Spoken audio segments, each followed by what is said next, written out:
Kale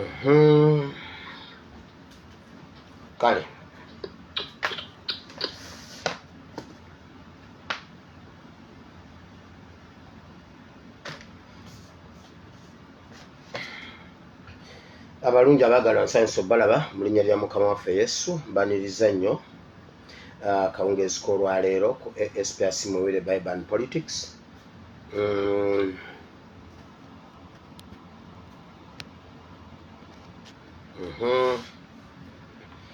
Tulina bingi bye tugenda okuba nga twogerako akawungeezi k'olwaleero.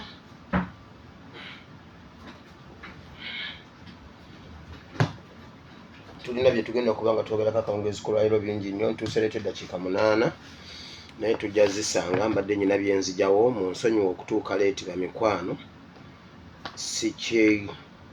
Sikyenyumiririzaamu era sikyeyagala naye binkwata bukwasi bwe bityo. Olwaleero olunaku lwa Sande tubeera nnyo mu Bible era tugenda kubeera nnyo mu Bible. Leero tuli mu Bible study, tulina ebintu bingi bye tugenda okuba nga twogerako mu kigambo kya Katonda. Mukama yatuwa ekisa wano tusoma mu Bible and Politics, mu mwoyo ate mu byobufuzi ne mu mubiri. Bingi tubifuna era tubiyiga okuva mu kigambo kya Katonda. Tulina okuwumbawumba wiiki, waliwo n'obuntu butonotono bwe njagala okugyawo tudduke emisinde. Naye mu kigambo kya Katonda tugenda kuba n'ebyandiikibwa nga biwerako, naye wandika ebyawandiikibwa bino wammanga bye tugenda okutandikiramu. Tuve mu ndagaano empya, tuve mu ndagaano enkadde tugende mu mpya. Olw'ekyo kye tugenda okwogerako mu mbeera eziriwo, Mukama tumusaba kigambo ekikwatagana ku biriwo era Mukama atuwa kigambo ekiba kiriwo mu ebyo bye tuyitamu. Wandika ekitabo ky'okubala Numbers chapter 21 from verse 1 to 10. Abasomi ba Bayibuli mutegeddewo, story eyo mugitegedde. Numbers chapter 21 from verse 1 to verse 10. Then ogende mu John chapter 3. John chapter 3 from verse 14 to 15. Then ogende mu 2 Corinthians chapter 5 from verse 20 to verse 21. Ebyandiko byera bijja kutwekoonako awo mpola mpola.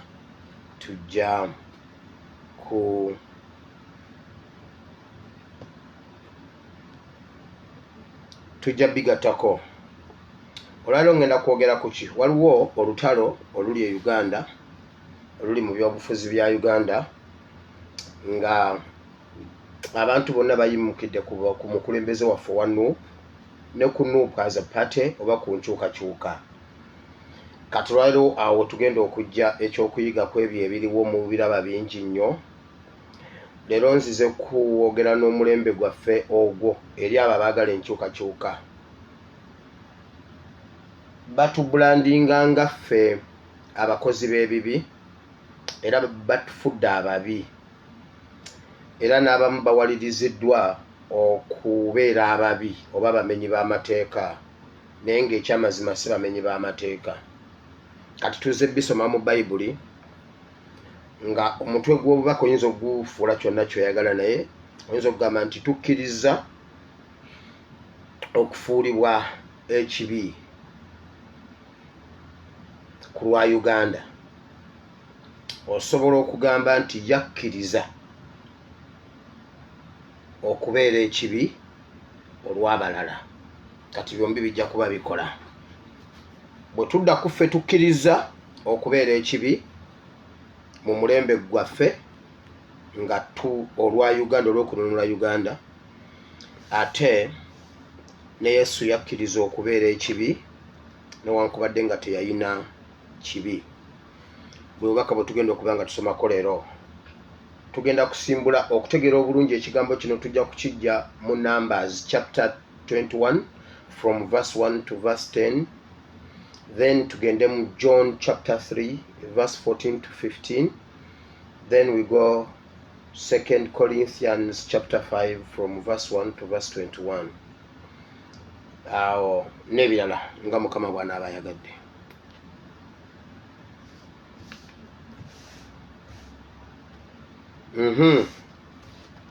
eyo nga nvuddeyo nga tumaze okufuulibwa ekibi. Waliwo obuntu bwe njagala okugyawo wano obutonotono. Olwaliro sawa zibadde nga 4, Ssanya ne bamutwala mu State House. Full figure amututte mu State House. Batuuseeyo, ebirala ebinaaba ebyeyongerayo tujja bimanya maybe mu program y'enkya, naye ng'atwaliddwayo.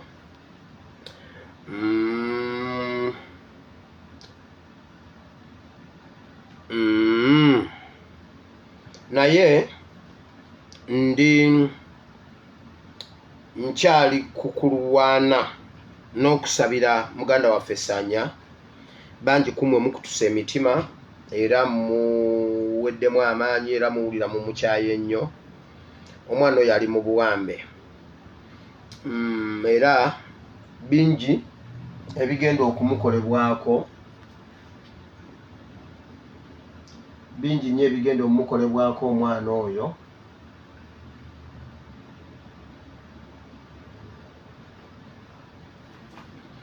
Bingi nnyo ebigenda okumukolebwako. Waliwo kodi eggulo, bw'oba ojjukira ebintu bye nabagambye eggulo, genda olabe ebigambo Ssanya bye yayogedde eggulo bye baamugambye okwogera. Yagambye mbu mu NUP yabadde ne full figure. Full figure n'agamba waliwo abantu mu NUP abaagala okutta Ssanya. Era Ssanya n'akyogera mbu waliwo abantu abali mu NUP abaagala omukola akabi, nti kuba NUP ebadde emwesiga ng'emmundu emmenye, mbu kuba NUP emanyi bulungi Ssanya ky'asobola okukola, ne Ssanya amanyi bulungi bali kye basobola okukola kuba abamanyi. Era n'akolayo awo akantu to prepare, ne bamugamba n'akola statement nti mu NUP waliyo abaagala okutta Ssanya.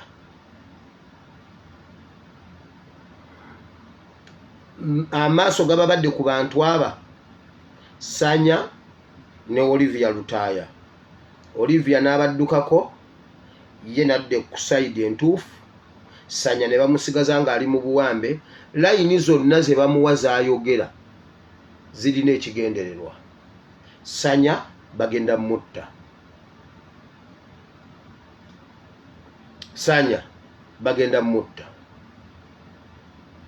Full figure akimanyi.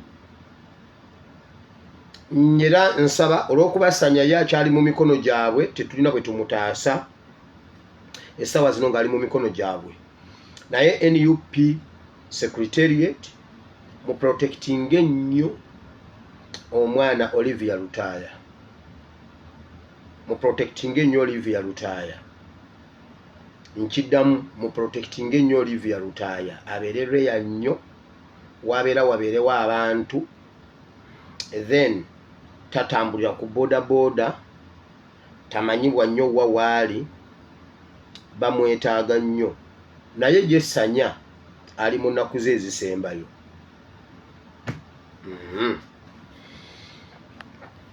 Ekyo ebisigadde tujja bigendamu enkya. Yayogedde ebintu bingi, n'agamba emyaka 4 ng'ali mu buwambe, nga NUP yamusibisa ne Kyagulanyi.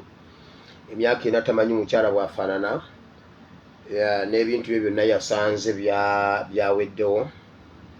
Naye mu kkomera amazeeyo emyaka gibadde 4, gibadde gigenda mu 4 oba kati tubale 5. Naye olina emyaka mingi, emyaka gye wamala nga toli mu kkomera, abakazi wali obalaba? Olina abaana bameka?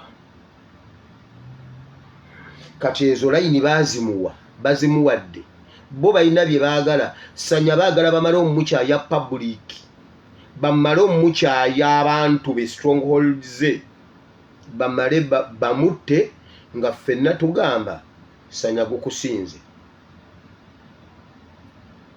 Ssanya gukusinze. ebe nabye boogera bakulaga nti future ye yonoonekedde nnyo mu kkomera biki tulaga ennyumba yo we yali nga bagisenzeewo nga NUP yagisendawo kuba NUP ekubonyaabonyeza wali osula wa ku poloti mmeka poloti namba mmeka buloko ki ennyumba yo wali oyina ennyumba tewagisanzeewo nga bagimenya ani yagimenye waliwo ki waliwo akeedi bamuwa layini za kunyiiza ababadde bamulwanirira so sanya temumuvaamu kubanga ekyamazima ali mu buwambe yes ayiseewo nnyo waalina okukoma naye ne gundi yabitukolako mwesigwa n'akomawo n'agamba baleka mbabuulira amazima abo abasajja olunaku lugenda kukyanga sanya ayogera amazima repeat okujjako nga bamusi olunaku lujja kukyasanya bw'anaaba mulamu obudde bujja kukya ayogera amazima so naye Olivia Lutaaya abeere protected nze wano twasobola okufuna ekisa okuprotectinga tuyina witness omu mu musango gwa UN omusango gwa ICC tuyina wano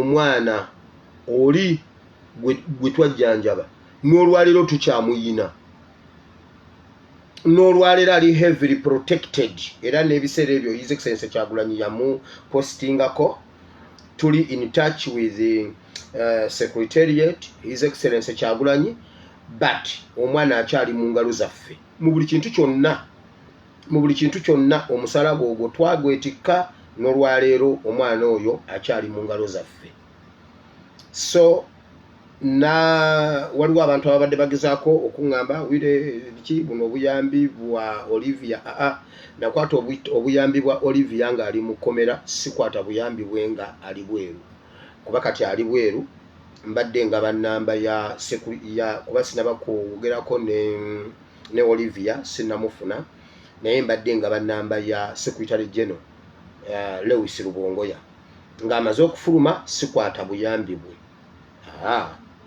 sikwata buyambi bwe naye oli omwana waffe tukyamulina heavily protected tugezaako si byonna nti tusobola obikola naye tukyamulina akyali mu mikono gyaffe mukama abawe omukisa so nesanya tumuwe time bw'anaatuula neyeddamu ajja kujja atubuulire ani yamugamba ebyo era waliwo ensonga lwaki aliko full figure buli watuula yogera kino abyogera ne full figure n'atulika n'akaaba era sanyo omulaba apretendinga nga akaba ne batulika ne baseka ng'obirabira ddala Katemba yennyini alina lwe yayogera ekiva ku mutima era bw'otunulira obutambi buli omulaba ng'ayogera kiva ku mutima lwe yali mu court martial naye yagambye byonna munze mbiraba tujja byogerako enkya kaŋŋende mu byolwaliro saagala kuva mu mwoyo kuba mbadde nsiibye ndi mu mirembe gyange ne Katonda wange saagala genda mu politics ssaawa zino nnyo kankomaawa so tulina okuba project eno mwamulabye Sanya bwe yagambye nti ye yasaba okugenda okulaba president mpita nyine ebyokugamba bingi waliyo ebyasigalayo nyine ebyokugamba bingi lwe lugero luli lwe nabagamba lwe baali baagala mbu abatwala abalaga wali ebibbomu ebikadde n'emmundu gye baali bazikwese kati script ye yeetagalatagala kuba twagikuba mwe tukubye project wano twakuba project ya Aliet Sikati ne Fiki Gaza olwaleero Aliet ali mu komera naye luli yali w'amaanyi ng'ensi emukyanga n'afuna ne independence ne batugamba bo bali independent beekutudde ku buli kintu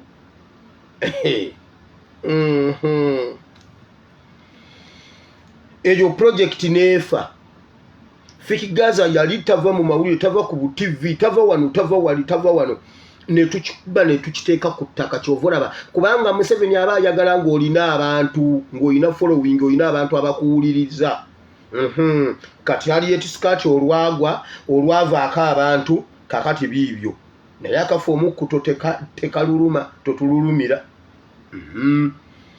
Twakuba project ya New Brian White gye yali azembu simanyi agenda yamba Lwasa nga babitandise ne tugikuba eyo nefiirawo. Tukubye project juzi babadde baagala kuleeta Ssemakadde bamufuule New Bobi Wine nga bamupisepise wuuyo agenze Mengo wuuyo bwe twakikuba kaakati wuuyo kati bamuwandiiseeko n'ebiwandiiko bamususpendinze kubanga balabye gy'alaga tagenda bayamba. Wuuyo bali mu kumugoba mu Law Society. Abadde president wa Law Society emuwandiiseeko ekintu emugobye. Egamba temumanyi emususpendinze.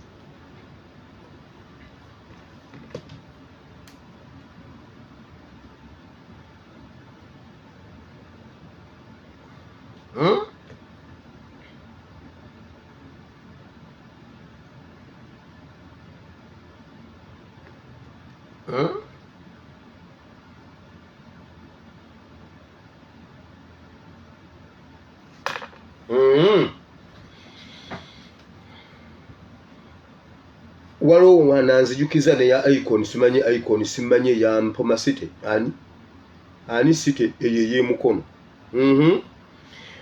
Waliwo project ya Mpuuga ne Mayiga naye eriyo etagala. Mpuuga ne Mayiga babadde balina we baatuuka nga be bannamuziga ba gavumenti ya Museveni kati bali eyo nabo tebamanyi kiddako. Mmwe temwenyooma ebintu bye tukola. Temwenyooma ebintu bye tukola wano. Tukola ebintu nga bya nsonga era tukola ebya nsonga. Ebyokulwanyisa ebyaffe biyinza okuba nga si bya mubiri na musayi naye nga by'amaanyi mu kukuba omulabe n'okumusaanyaawo. Bano bonna benkugamba kati mirambo nga project ebadde nnene nnyo oyo Ssemakadde babadde bamulese ng'agenda ku baluti nga bagamba mbona okuba yali elite ajje akutulemu abantu. So nebirala bingi nnyo. So neno project ya Sanya ekisooka Sanya tumutegeere. Sanya bwe tumutegeera tujja kufuna engeri gye tumuyamba. Tujja kufuna engeri gye tumuyamba kubanga ekisooka tetulwana ffekka Katonda waffe atulwanirako. Ekirala waliwo abanene abali mu gavumenti nga baagala change nnyo era nga bakolerera change. Mulaba babadde beetadde mu musango gwa Harriet Scott simanyi era ne baloya bange bazze temugenda kuddamu kuwulira muntu ayogera ku musango ogwo mwaba abantu abanene. Gwe weefuula ow'omu gavumenti gwe weefuula akolera Museveni mbw'omuyiirawo omubiri. Omanyi lwaki baminisita bonna baasirika tewaliiwo atungula Museveni ku ddobo gw'olyoka ojja eri akataalako mbuno gwe gwaba amutungulako. Omanyi lwaki alina baminisita abangi abaliddooma nti nkugambye bonna babadde bagamba mbu bayiwawo omubiri simanyi aliyo Scott simanyi agenda vaayo simanyi era biki ogenda balaba nga basirise yeetika omusalaba gwe agutuuse gy'alina okugutuusa. Teeka waaga.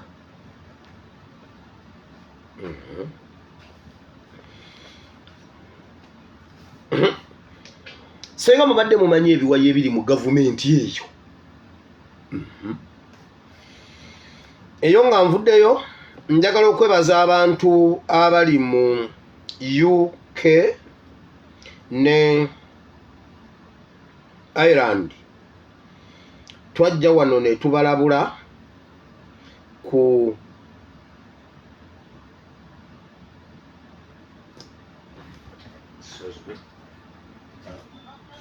yes or no? I'm fine, thank you. Okay.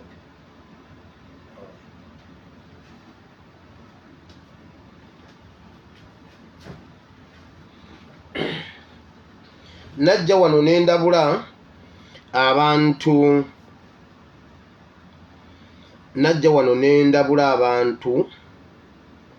nembalabula ku programu ezibadde zikolebwa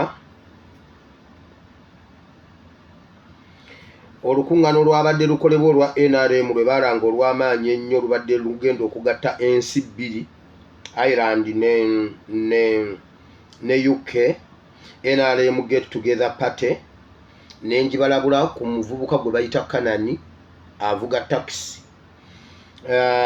Balina omukutu, tulina omukutu gwaffe ogwa NRM ogwo ogulimu abo guliko abantu nga 300 tugenda mu 400 naye era nga bwe nabagamba omukolo gwabwe gwabaddeyo naye guli omukolo bw'ogutunuulira okaaba.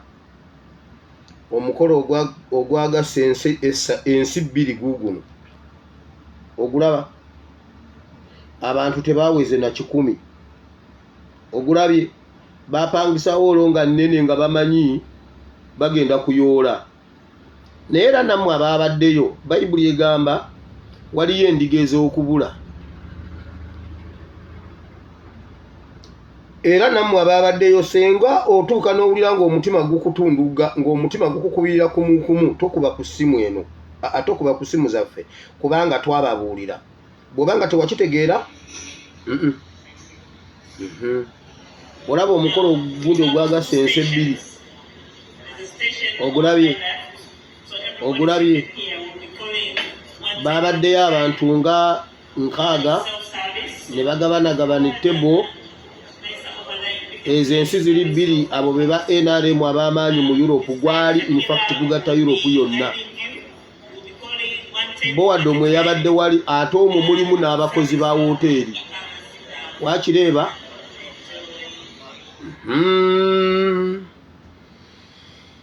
Abawulira mwebale kuwulira ne murespondinga. Naye nammwe abagenzeeyo bwe mutandika okunogoka kati bateesa omukolo omulala gugenda kubeera Kampala ku Hotel Africana mu Desemba nga 23 mu Desemba. Nze naba mu ngalo zange. Bw'oba oggyeeyo ekintu kyonna ky'oba oggyeeyo emmere yonna nga bwe baali bagiodalinze yonna yasigaddewo. Abantu nga tebazze n'abazze tebaalidde.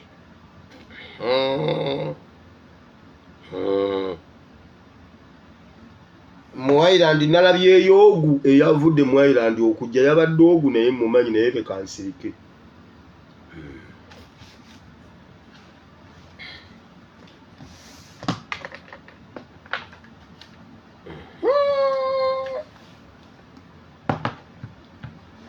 Tugenda balinnya amapiira mujja tuwulira lyanda ku lyanda teri wano okuddamu kusiruwaza bantu. Kale olunaku essaawa zino tugenda kuba nga tuwumbawumba wiiki yonna nga bwe tubadde tugitambulamu mu kigambo kya Katonda. Olunaku lwali lwa Sande ne tusoma omutwe ogwali gugamba nti omulabe waffe nga ye Museveni yali amanyi nti atumazeewo. Ne tugenda mu kitabo kya Ezekiel essula 37 ku magumba amakalu. Kojja omugezi mumujje mu bintu bino ebyo kojja tasobola bibeeramu ssebo. Kojja komanda mulamba kojja mumujje mu bintu ebyo. Kojja mumujje mu bintu ebyo ssebo. Mwagala wano okunkubisa abantu bakulu. Kojja mumujje mu bintu ebyo. Wamma kojja omugezi bano abaana baagala nnyo okucyankalanya ebintu. Kojja omugezi tasobola kubeera mu bintu ebyo. Nga yakwata nsereka amatayi n'amwogeza mayiga agende mu ebyo asobola ovaayo. Ne tugenda mu kitabo kya Ezekiel essula 37 ne tusoma ku magumba amakalu. Bingi bye twasomawo awo ku lunaku lw'Essande nga tulaba Uganda we yali mu kiwonvu nga tewali yadde ayinza okutuyamba. Naye omwoyo wa Katonda Bayibuli egamba n'asitula omuntu n'amulambuza ekiwonvu kyonna n'amubuuza abantu bano bakyasobola okuddamu okubeera abalamu. Ezekiel n'amugamba ekyo kati gwe gwamanyi.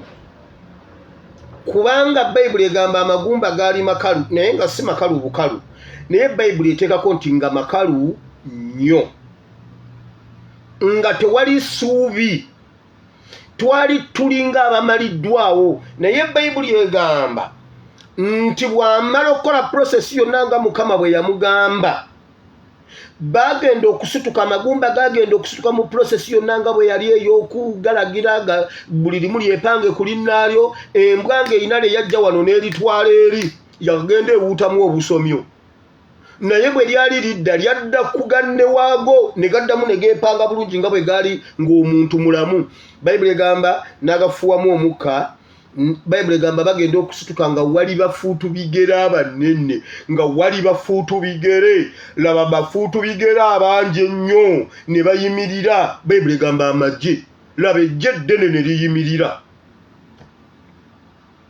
ku kavule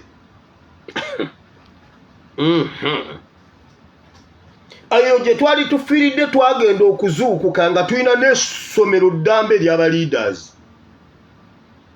waliwo omu eyatuvaamu awo ne yeekyangacanga n'agenda ali eyo bamuyita Veve yaddira Veve ali eyo bamuyita Veve mbuno yasomye yagambye kakati nze nange ensomye omanyi I was inspired by yabadde agenda mwogera yamu inspiringa naye naafunawo okwekanga nagamba bagenda ku n'atamwogera linnya naye twamutegedde oyo yazuukiza emirambo oyo ye yapanga amagumba agaali amakalu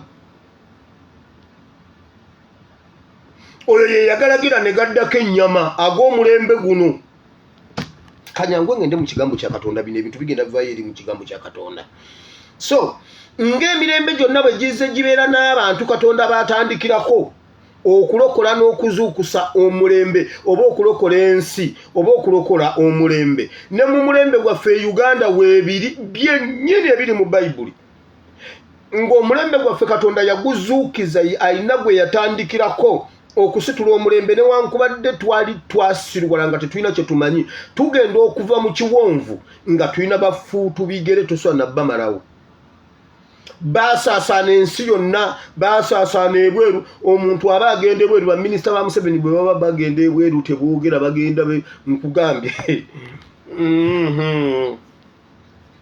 so twagenda okusituka awo nga tulijje ery'amaanyi Ezekiel 37 okuva ku lunyiriro olusooka paka ku lw'ekumi we twakoma oluddako tuliva ku lw'ekumi ne tweyongerayo kubanga nayo waliwo enjiri ey'amaanyi olunaku olwaddako olwali olw'emmande twasoma ku kisuubizo eky'okwenunula n'obuzibu obuli mu kwenunula ekisuubizo tekifa ekyo kyekyali ekinyusi ebizibu bisobola okubeerawo naye ekisuubizo tekifa kwolwo twagenda mu kitabo eky'amateeka essuula 34 nga Isirayiri erina ekisuubizo ky'okuddayo ewaka eky'okugenda mu promised land naye gwe baalinga basibiddeko olukoba nga balowooza Moses baali batuuse ekiseera nga bagamba Katonda wa Moses ne batuuka ekiseera ne Moses ne batandika omulabanga Katonda Moses n'afa ekisuubizo ne kisigalawo Moses n'afa ekisuubizo tekifa era Isirayiri yaddawo wali n'olwaleero weeri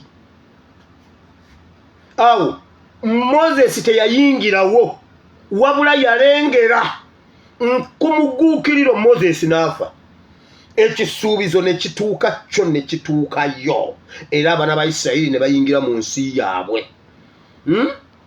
twasoma ebintu bingi nnyo ne tulaba ebintu kwolwo twali tuli ku records ebintu bye tuzze tuyitamu nga records weeziri ne tugendako mu kuva essuula 17 kuva ku lunyolo 14 nga Mukama yabagamba bwe muba mutambula wano temuta kamera document this event wandiika ekigambo kino kwata ebintu bino obibuulire banno kwolwo mu Refidim mu Genesis mu Exodus chapter 17 olutalo lwonna nga bwe byali Mukama agamba Moses documentary eno togisuula genda akatambi okaweeko Yosua tosuula documentary Yosua yagenda okutuuka okukwata ekintu kino ng'ayina documentary ng'ayina ebintu byatunulamu n'ayita watasobola kuyita kubanga yali amaze okufuna Katonda yabagamba mu recording ebintu bino Yosua bw'amala okikwatako bw'ati nga ye in charge batuuka mu Yosua essuula 4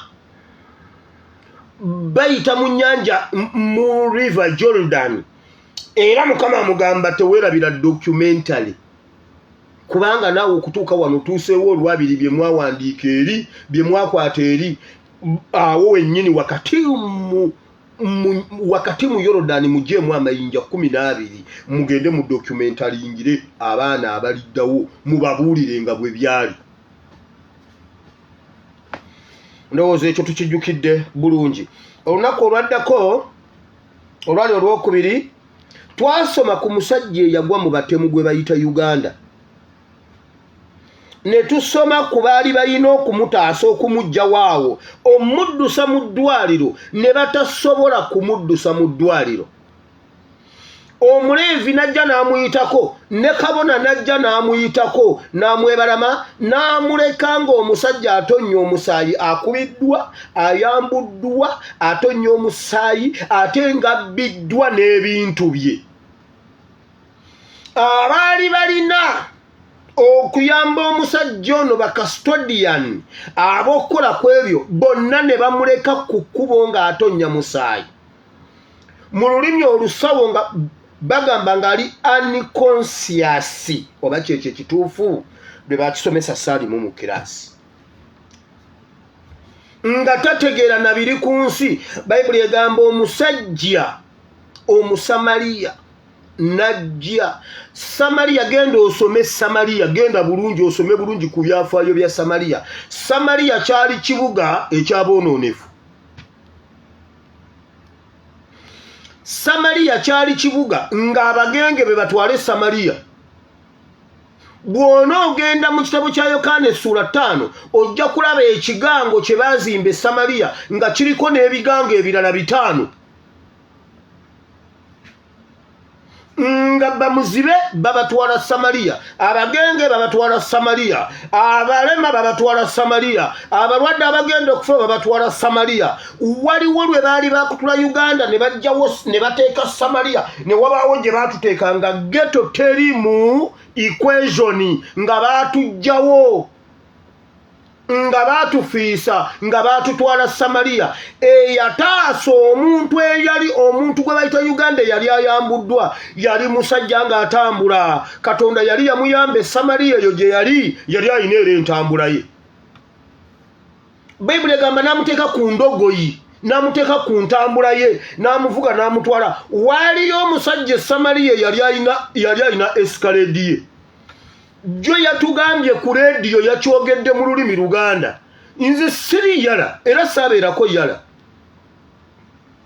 bagambye Sanya genda oyogere obagambe ono abadde abalyamu essente nga gwe bw'omala okukola obutambi bw'atyo Kyagulanyi kwe kutambulako mu nsi z'abazungu nakugamba Kyagulanyi yali yava ku Lwenzori Water ebizibu bya Uganda bye bimuziza ku Lwenzori Water ng'ennyonta bwe muluma ebyokunywa binywera mu Amsterdam ng'ate kaddakiika bwe kati ng'avuddeyo Amsterdam lumu babi yamubuuza naye gwe nze mbaddeko wali Amsterdam ava kunywa byakunywa bye mu Amsterdam lwaki obusajja bwa Kayihura nga buleese gundi natandika kubinywa ebintu bye ng'abinywera mu Amsterdam ng'alinnya ennyonyi n'agenda Amsterdam waliyo amazzi natural mineral water nagenda anywa natural mineral water mu Amsterdam ennaku eno gye tumulabizza mu Uganda yemuzizza ku Lwenzori obwo yali tanywa Lwenzori water naye nga tali mu byabufuzi naye bagambye Sanya genda obuulire bannayuganda nti ffenna abeeni UP ffenna buli mutwe buli lwatwala register za NUP buli wa NUP amulyako emitwalo gya $5. Era naye Mukama Katonda wange. Wamawulira awo ngenda biddamu wano. Yataasa omusajja yali agudde ku kkubo yava Samaliya. Samaliya kyali kibuga ky'abamalaaya. Samaliya kyali kibuga ky'abantu gye bateeka abantu abateesobola. Era abasajja nkugambye genda osome ekitabo kya Yokaana essula 5 olabe ekigango ky'e Samaliya kyaliko ebigango ebirala 5. Kuliko Kamwokya, kuliko Kivulu, Makerere Kivulu, kuliko Banda, kuliko nga bw'omanyi ghetto.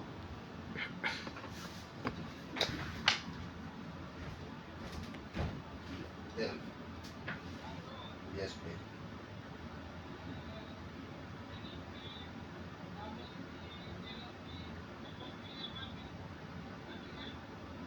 What?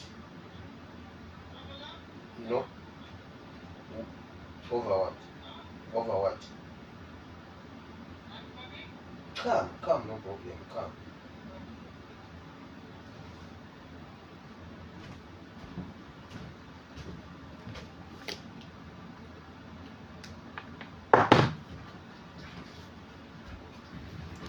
So, Samaliya yeewaavu omuntu eyataasa omuntu gwe bayita Uganda eyali akubiddwa ng'ayambuddwa ng'abbiddwa n'asuulibwa ku kkubo ng'Abaleevi bamuyiseeko nga bakabona bamuyiseeko. Omusajja Omusamaliya n'ajja n'ataasa Uganda. Nkugambye baatwogerako ekigambo ne bagamba bannabyabufuzi abaali beeyita osimanya abagundivu bagamba sisobola kugenda ku kasasiro siteegi Kamwokya. Mbunze ndi mu kibiina kya kasasiro siteegi Kamwokya. Kati olwaliro batukubira amasimu. Minisita waliwo baminisita abansaba ne baŋŋamba tuyambe twagala kwogera n'oyo omwana weewaawo. Abamu nabamubuulirira mu benzi. Okay, sijja yogera kiki yaŋŋamba. Ebyo lekambireke tujja byogera eri. Tujja gundi ndibabuulira eri. Nga baminisita bagamba tuyambe tumufune twogere naye. Abaali bagamba tebagenda ku kasasiro stage. Bamunoonya wansi ne waggulu. Nga bayaayaana bakaaba. Naye abamu bangi ku bo ali nabo in touch. Ku nsonga ya revolution awo wenkomye. Bye babona ati nibyo bagamba. Olunaku olwaddako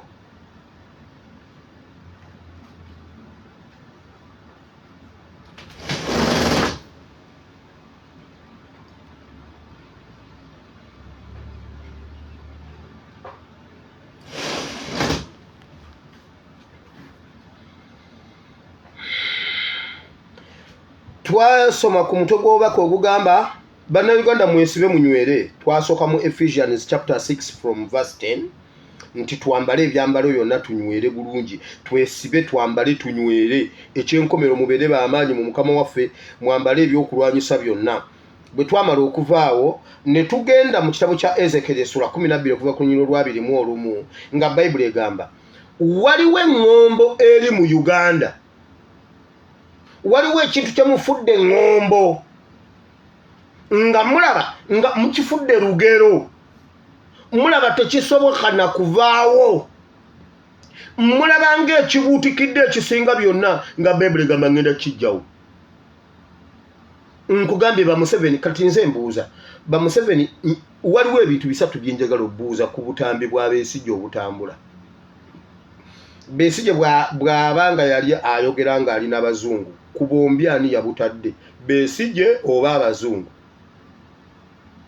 Bw'aba Besigye lwaki yabutadde? Bwe baba bazungu kitegeeza tebagenda muwa bintu ebyo, kitegeeza tebali serious.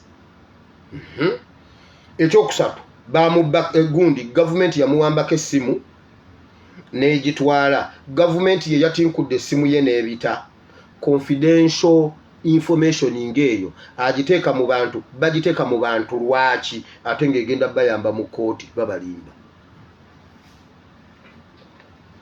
Eyo message bw'omala ogigwako ogitereka n'ogirinza mu kooti, ogitereka n'ogirinza mu kooti. Semwayi iso gavumenti abalina ennamba y'abeesige tebasobola kuta bintu ebyo bwe biba bituufu.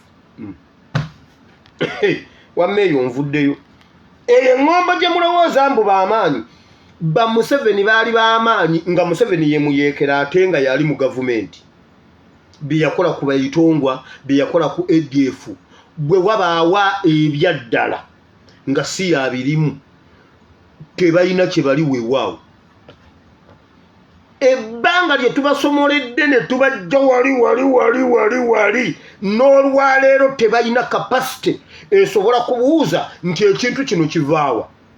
Weewaawo okumanya babasajja basiru, okumanya si ba mulembe guno nga tebasobola. Weewaawo emmundu ezaddala zijja bajjako va ku z'abeesige. Ebyaddala nga tebaliimu yadde lunaku. Awuleka nkomaawo sikulwanga ebigambo binsimattuka wano. Olunaku olwaddako twagamba muve mu tulo. Eno yessaawa twali mu Genesis chapter 19 from verse 12 to 16. Wano twasookera ku kulaba Lutti engeri gye yali yeebase. Bamalayika bamugamba essaawa etuuse ekibiriiti, essaawa yakukoleeza kibuga nga Lutti yeebase. Yagenda okugamba ku banne be yali alina mu nnyumba nga nabo bamulaba asaaga, nga tebalabawo ngeri yonna gye kigenda kusoboka. Bayibuli egamba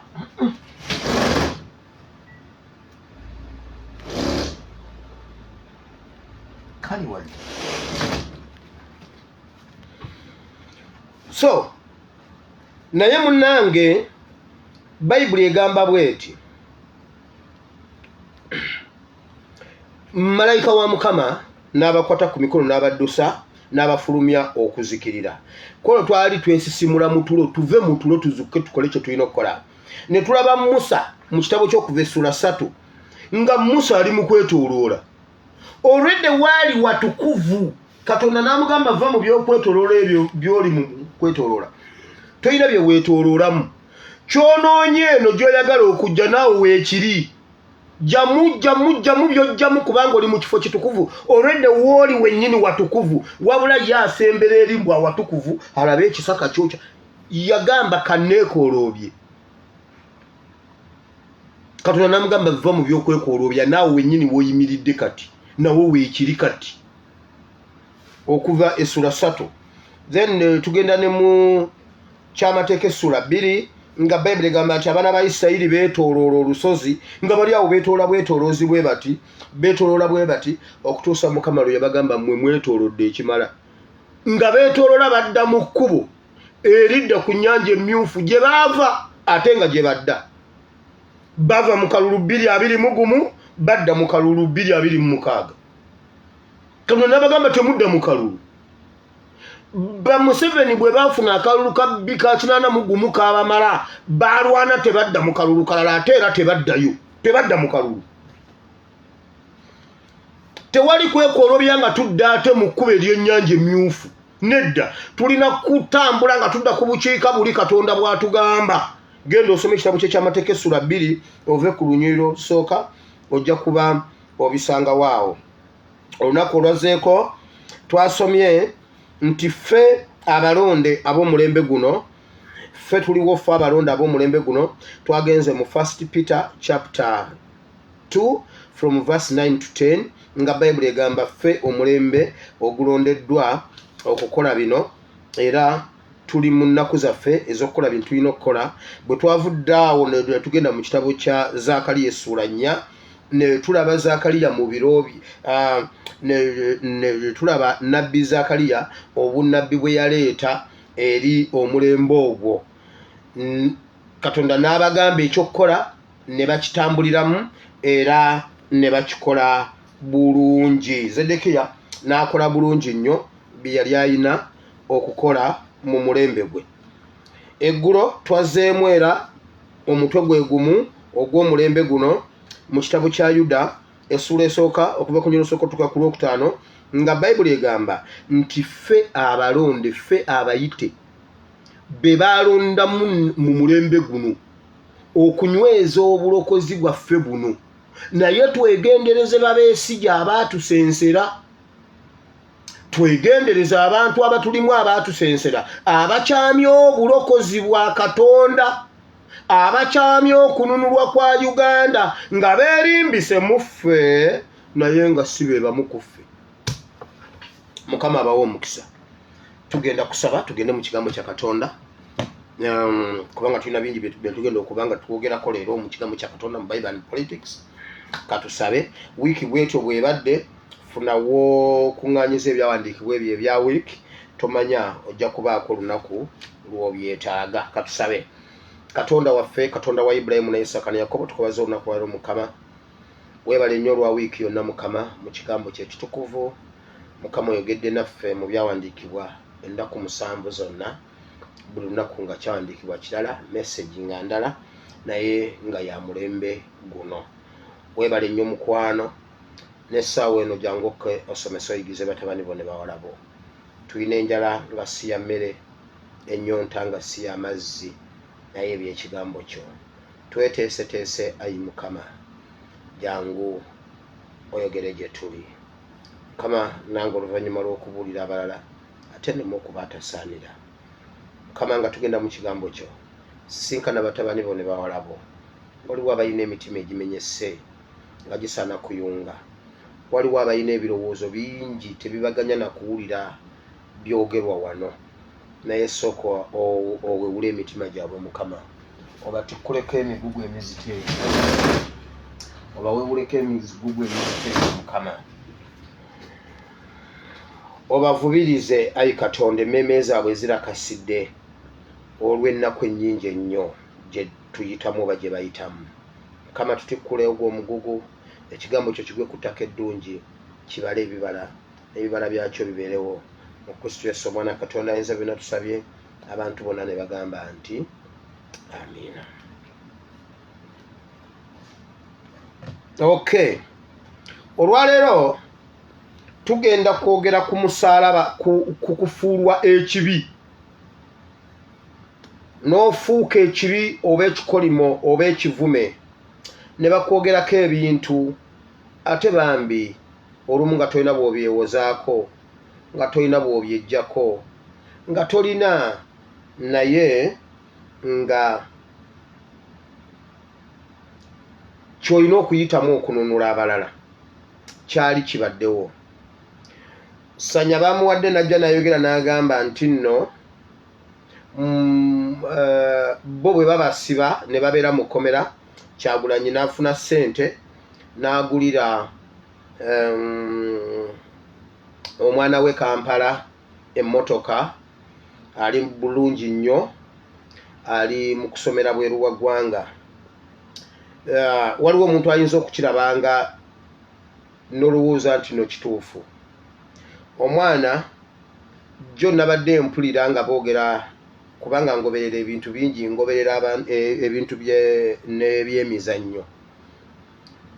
Omwana wa Bebekulu asamba omupiira, alina emmotoka kooki we gy'atalina, era apaakinga emmotoka ku kisaawe nga ne kooki tagiyina ne mulindwa tagivuga. Anti mulindwa be bamu ku bantu b'ebyemizannyo ate abalina ku ssente. Oyo ye tebamwogerako.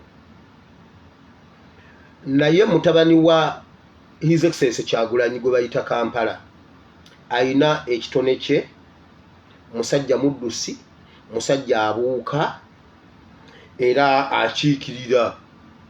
Ekitone kye ekyo kimusasuza era yeekolera ssente ezize. Era ebyo ng'oggyeko Uganda gye bajja ne batta ebitone by'abaana ne mutamanya na bitone bwe bisasulwa. Nyina abaana be ngenda okwogerako wano, baana ba landiroodi wange gwe nali nsula mu Kivulu.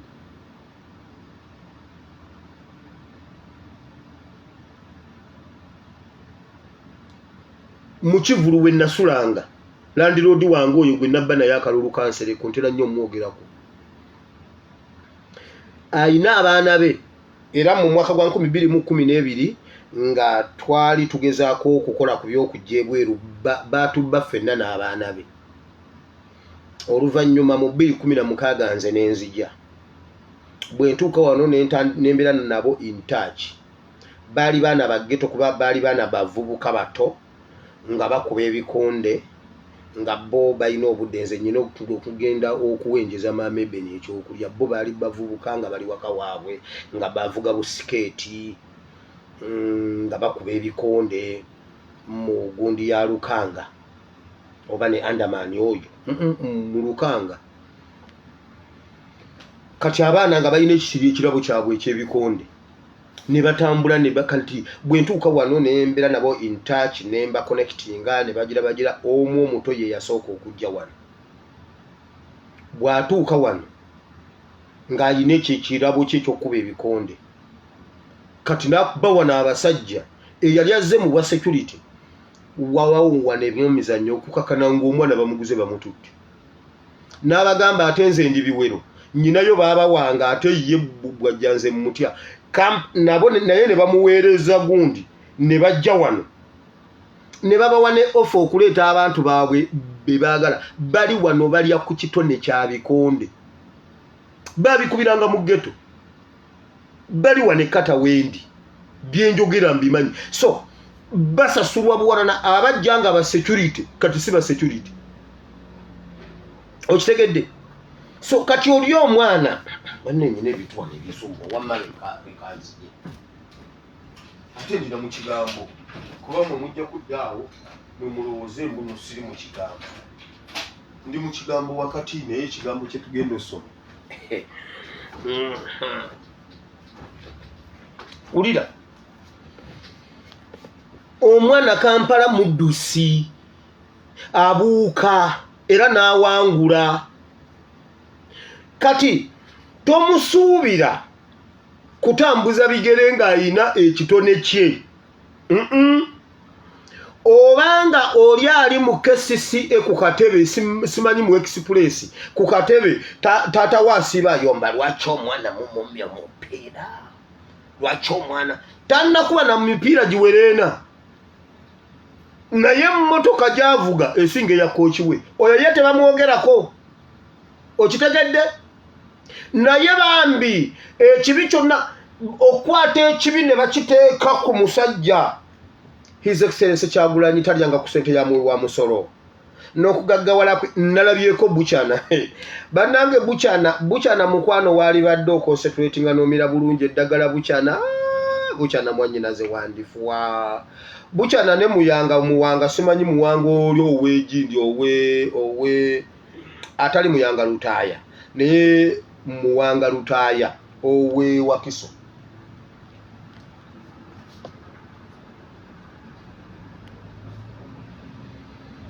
bambi mumire bulungi eddagala lyammwe kubanga ndaba mutandise okuvaako mu concentrating temuleebukana na bintu bino obulamu kye kisooka bukyana maama sooka omire eddagala bambi ndaba ogenda mukwano bukyana wamma ggwe owulira bagamba mbuno His Excellency Kyagulanyi ne famire ye Katonda abadde yabawa ebitone bonna bayimbi waliwo okuyimba Museveni dwe baali tebakututte nga nsonga ne bayimba ne basevinga ne bakola bulungi ssente zaabwe ne bazisevinga ne bakola bye baali balina okukola wabula baatudde ku bukedde TV ne bawagundi ne boogera era eyo famire yesinga ennyumba ziringa emmeeri baakola mu kitongole kye ekya gavumenti bakola mu kitongole kye ekya gavumenti gwe tubuulire nti nno gwe jangu otugambe nti ani mukwaya yani gwe jangu otugambe nti mukwaya yalya eza yunura jangu otugambe nti Banjomaani yalya ez'abalwadde ba siriimu oba yali akozeko mu Ministry of Health. Jangu tugambe nti gundi yali akola mu education ye yali eza education. So bakola sente zaabwe. Mwe mubatte mwakola ate si musango gwabwe okitegedde era Mukama yeebazibwe kubanga His Excellency yajja ayina ebibye. Naye lwaki nvudde eyo njagala ngende mu byawandiikibwa wali ng'otegedde kye ngenda okwogerako. Kati wulira waliwo omuntu ayina okufuulibwa ekyo bwe tuba tunaanunulwa. Wateekwa okubaawo omuntu atabadde na kibi n'afuulibwa ekibi ku lwaffe. Bw'oba yagala okumanya obulungi ekintu kino tugenda kusooka mu kitabo ky'okuva essuula 21 okubala essuula 21 Numbers chapter 21. Bible egamba bweti mu Numbers 21. Uliriza bulungi ngenda kusomako ennyiriri 10. Essuula ya 21. N'Omukanani kabaka w'e Yaladi eyatuulanga mu bukiiko obwa ddyo n'awulira nga Isirayiri ajja mu kkubo lya Asalimu n'alwana ne Isirayiri n'awamba abamu ku bo. Isirayiri ne yeeyama obweyamo eri Mukama n'agamba nti bw'onoogabulira ddala abantu bano mu mukono gwange ndizikiririza ddala ebibuga byabwe. Mukama n'awulira eddoboozi lya Isirayiri n'agabula Abakanani ne babazikiririza ddala bo n'ebibuga byabwe. Ekifo ne kituumibwa erinnya lyakyo Koluma. Ne basitula okuva ku lusozi Koola ne bagenda mu kkubo ery'ennyanja emmyufu okwetooloola ensi ya Edomu. Obulamu bw'abantu ne bukeŋŋentererwa nnyo olw'olugendo. Abantu ne boogera bubi ku Katonda ne ku Musa nti mwatujjira ki mu Misiri okutulinnyisa okufiira mu ddungu kubanga tewali kyakulya so tewali mazzi n'obulamu bwaffe butamiddwa ekyokulya kino ekyangu. Mukama n'asindikira abantu emisota egy'omuliro ne giruma abantu bangi ne bafa ku Isirayiri.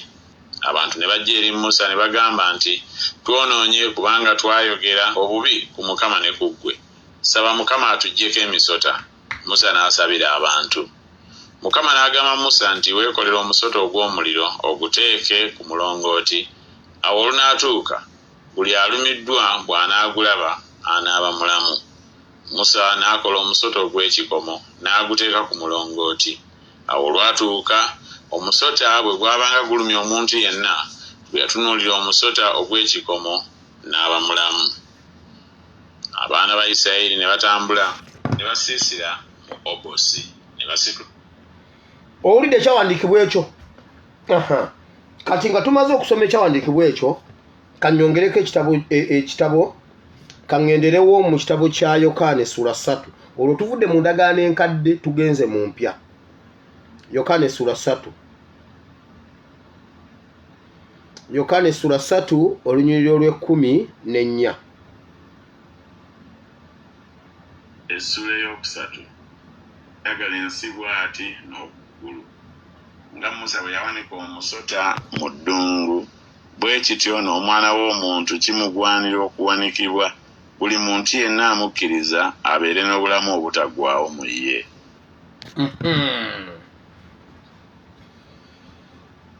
Nga Musa bwe yawanika omusota ogw'ekikomo mu ddungu n'Omwana w'Omuntu kimugwanidde okuwanikibwa ku musaalaba buli muntu yenna amukkiriza alokokere ku ye. Kubanga eri gye tuvudde mu ddungu buli eyatunula ku musota guli yawona. Ng'alumiddwa omusota bwe baakaaba Katonda n'agamba Musa kola omusota ogw'ekikomo buli agutunulako oguwanike ku mulongooti buli agutunulako awone aleme kufa busagwa bwa musota. Wano mu ndagaano empya Bayibuli egambye nga Musa bwe yawanika omusota ogw'ekikomo n'Omwana w'Omuntu agwanidde okuwanikibwa. Kati enjiri etandise. Eri gye tuvudde mu kitabo ky'Okuva lwali lutalo wakati mu lutalo nga waliwo gwe balwana naye ne bakola endagaano ne Katonda nti tuyambe tuwangule olutalo luno Mukama naye bwe tulumalako bwe tuluyitamu Mukama tunakuweereza Mukama senga otugabula abantu bano ne tubakola kye twetaaga biki Mukama bw'amala okukibakolera bw'ati ne bamala okukiyitamu bw'eppaba ne batandika okuyombera emmere ne bavuma Musa ne boogera bubi ne ku Katonda nga bagamba bakooye emmaanu emmere ey'egundi emu ey'ekika ekimu Katonda n'anyiiga n'abaleetera emisota ne gibaluma emisota bwe gibaluma Katonda n'agamba Musa kola omusota oguwanike nga bakaabye beegayidde Katonda kola omusota buli anaagutunulako waggulu eyo ku mulongooti awonyezebwe. Lwaki Yesu afuulibwa omusota? Lwaki wano Bayibuli egamba mu Yokaana nti Yesu kimugwanidde okuwanikibwa ng'omusota mu ddungu guli Musa gwe yawanika mu ddungu? Lwaki Yesu afuulibwa omusota guli? Yesu mu nnono ye teyalina kibi. Era soma Bayibuli bwe wabaawo ekibi kye yakola sinnaba kiraba. Bayibuli sigimanyi. Era sinnaba gimalako. Naye gwe bw'ofuna olwo olunyiriri Yesu bwe yakolera ekibi lumpe. Naye okuwanikibwa ku musaalaba kyali kibonereza ekiweebwa abantu abakoze emisango egya Nnaggomora. Kati Yesu afuulibwa omubi asembayo okuba omubi agwanibwa akalabba. Era naaba ng'alina okuwanikibwa kalabba okusobola afuulibwa ekibi ku lwaffe. Lwaki Yesu awanikibwa ng'omusota guli? Kubanga omusota mu Bayibuli gutandikira mu Bayibuli mu kitabo ky'olubereberye nga Setaani ajjira mu kifaananyi ky'omusota kati ekibi kyajjira mu musota.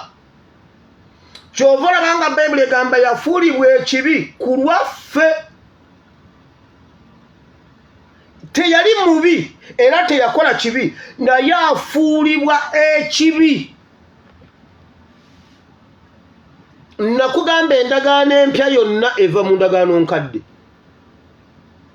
Bw'osoma obulungi Bayibuli n'okubikkulirwa n'olaba ebintu ebiri mu Bayibuli endagaano enkadde yalanga endagaano empya.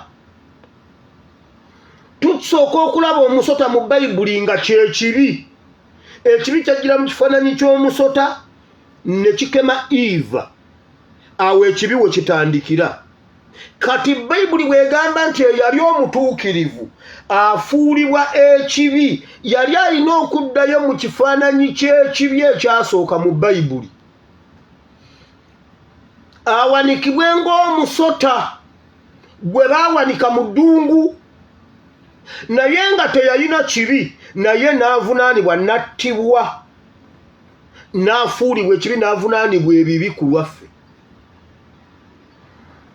Era okumanya yali alina okukiyitamu. Yesu bw'amala okunywera ku kikompe kiri n'akinywa bw'awulira ng'omugugu agukutte bulungi nga bwe yali alina okugugira kyekigambo kye yasembyayo ku musaalaba n'agamba kati kiwedde.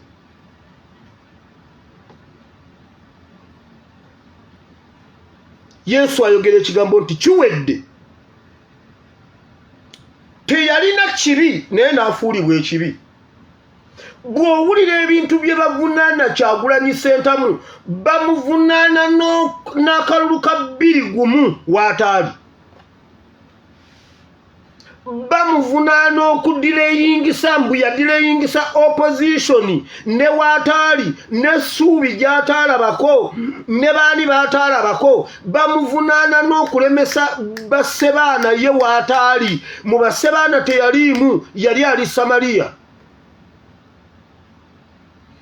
Kati Uganda okununulwa ono afuulibwa ekibi. Balekeredde abali mu gavumenti abali essente za gavumenti zonna baziteeka ku musajja omu n'ekibiina kye. Kati buli kibi ekiri mu Uganda bakivunaanira Nuupu.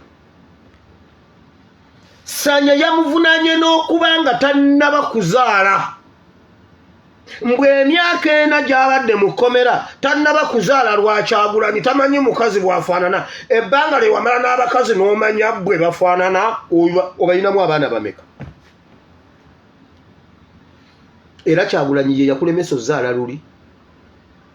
atali na kibi afuulibwa ekibi awanikibwa ku mulongooti kati awanikibwa ku muti tuwonere ku ye tuwona tutya amala kufuulibwa kibi.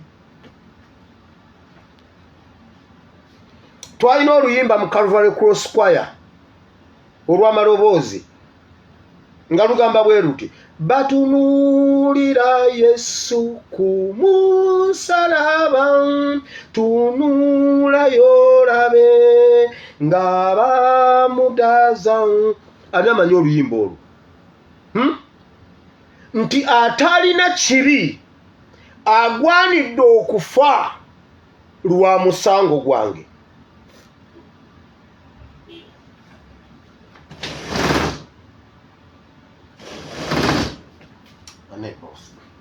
Wamakanzi je bamikwano ngina genda mbuulira paka lwenkomawo nga mbuulira muntu mufaayo.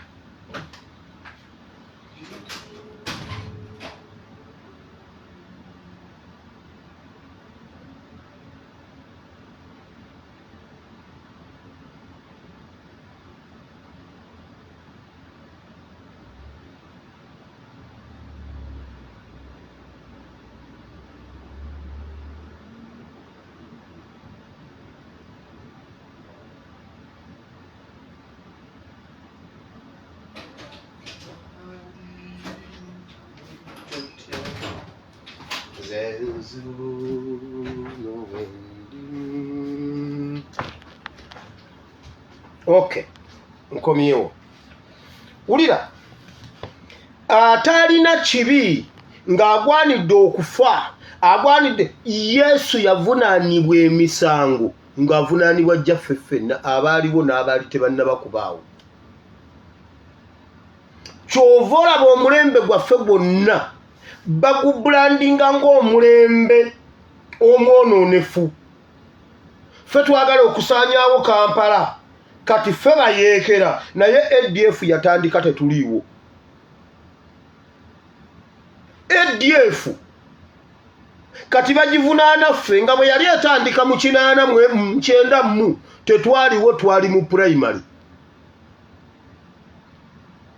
Ku Itongwa tetwaliwo, ku Koni tetwaliwo, naye byonna kati babivunaana ffe.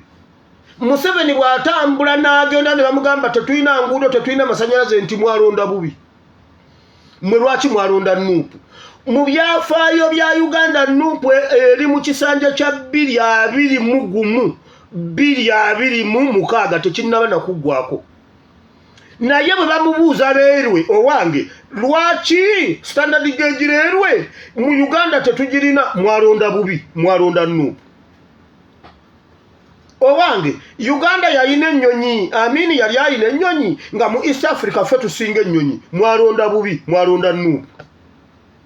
Owange lwaki emulago batuseera nga mulago ng'ate ku mulembe gw'Obote mulago yali yabwerere, mwalonda bubi, mwalonda Nuupu.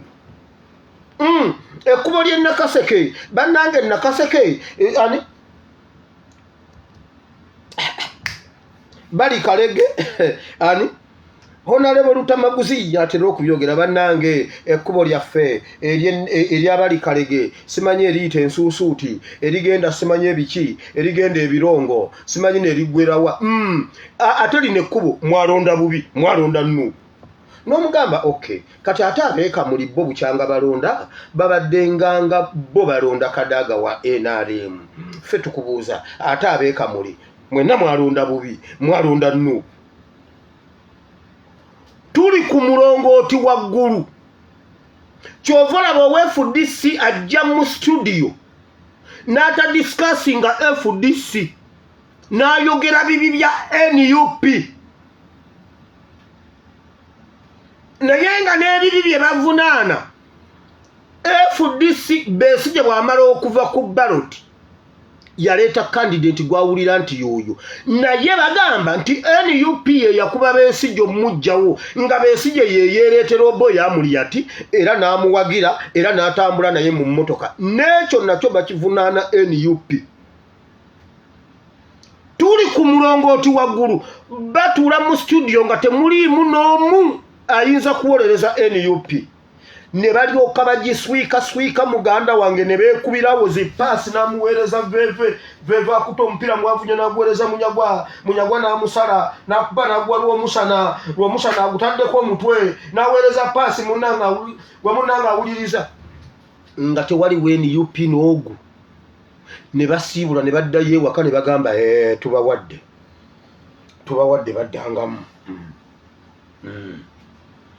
kati sanya wamma gwe gwaddako genda ogambe nti Boodwine yakulemesa okuzaala bannaye ngenda mu myaka 5 siina mukazi siina mwana bannange n'ebintu byange sibisanzeewo wali luddawa ani yazimba mu kifo kyo gwe muŋŋambe ennyumba tugimenye ennyumba yo yaliwa ennyumba yo yali luddawa edduuka lyo lyali luddawa gwe ŋŋamba nti mu dduuka lyange mulimu gundi enkya nkuzeewo gwe tubulire ennyumba yo we yali nga bagimenyawo emyaka ena egiyise enkya nkuweereza bataliyani namba y'abafuutu kigere bakuzeewo we wali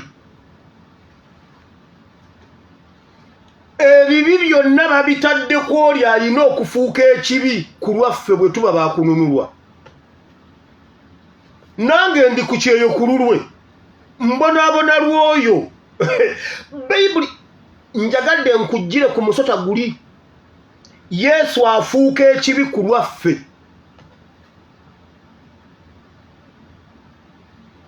Yesu afuuka ekibi ku lwa kutununula nakkiriza naye waliwo akaseera we yatuuka n'agamba Yesu obulumi bwali bungi naye alina we yatuuka n'alaba nga akikoze bulungi n'agamba kati kiwedde mbabuulira tebatuvunaana lwakuba tulina emisango batuvunaana lwakuba process gye tulina okuyitamu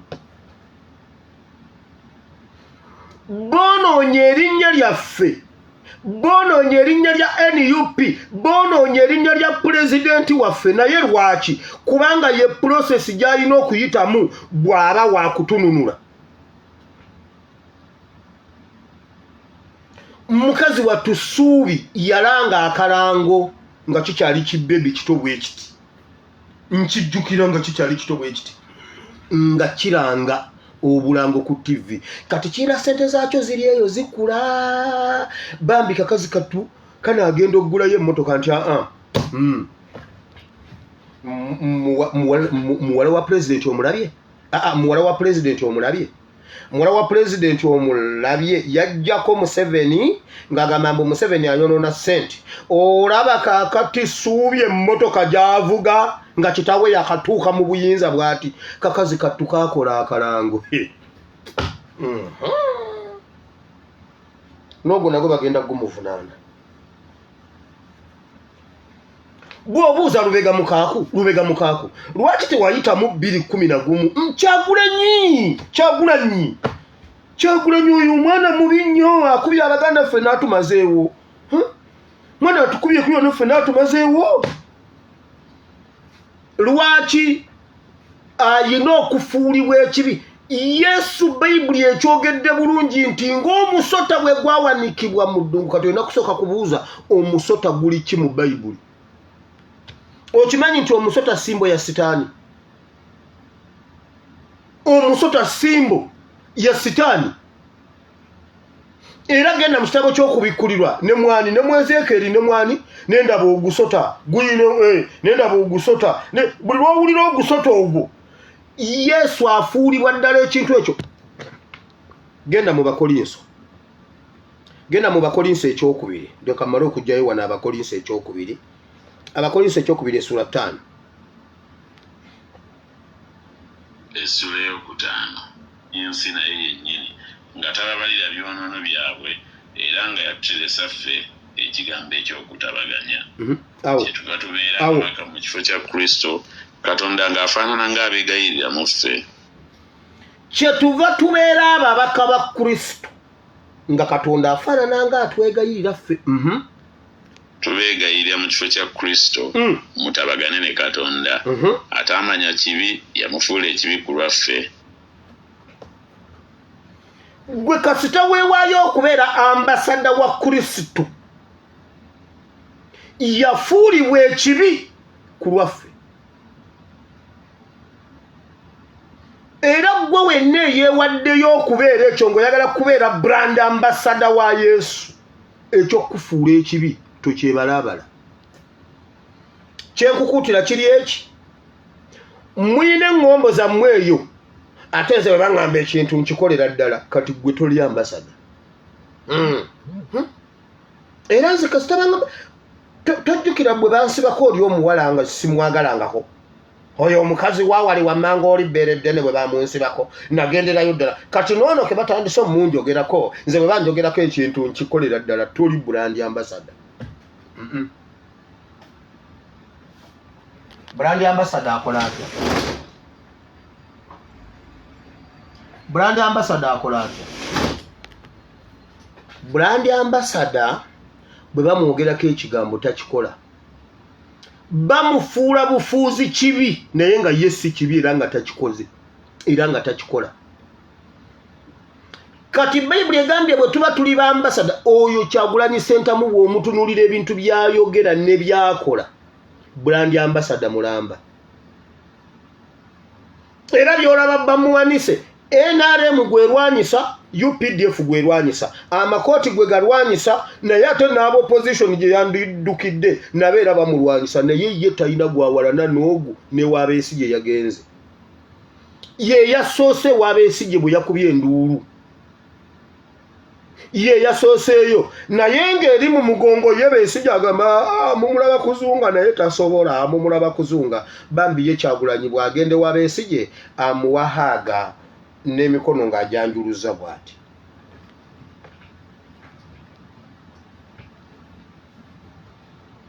Atalina kibi yafuulibwa ekibi. Bayibuli egamba oyo Yesu yali mugagga mu ggulu n'obugagga yalekayo buleke. Yesu tabangako mwavu, tebakikulimba, tabangako mwavu. Mu bulamu bwe teyali mwavu, naye yayavuwazibwa. Bamwavuwaza ku lwaffe naye yali alina essente.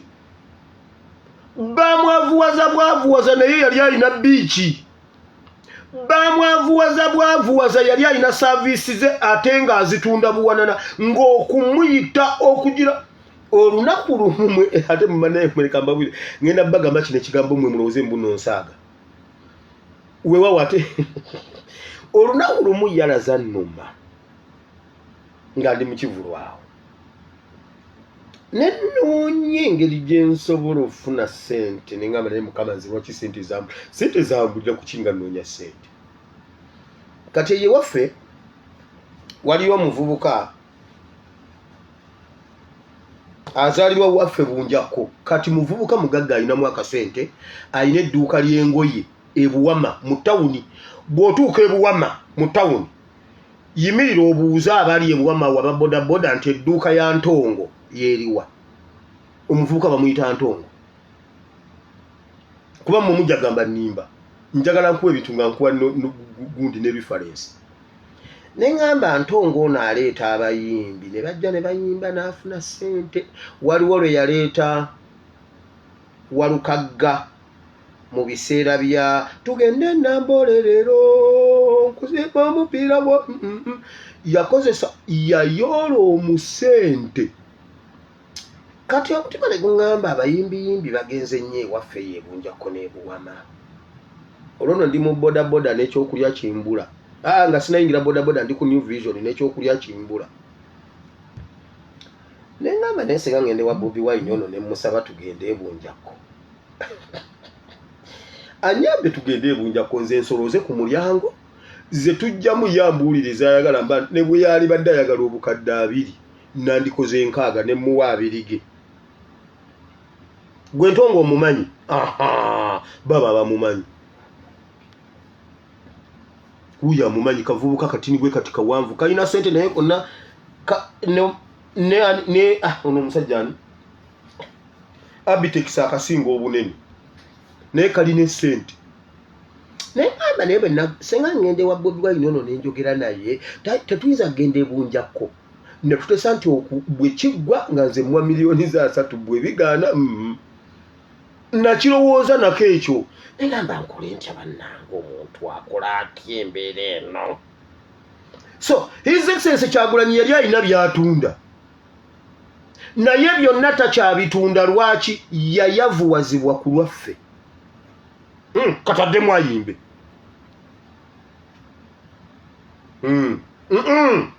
bw'aba musajja addemu ayimbe tagiina waayinza kuyimba ebyo byamutuukako ku lwaffe eyo prosesi yennyini ne Yesu gye yayitamu kasi tokkiriza okubeera brand ambassador wulira Coca-Cola nemala ekwata nekuwa friji yaayo nga ya Coca-Cola ne basangamu mirinda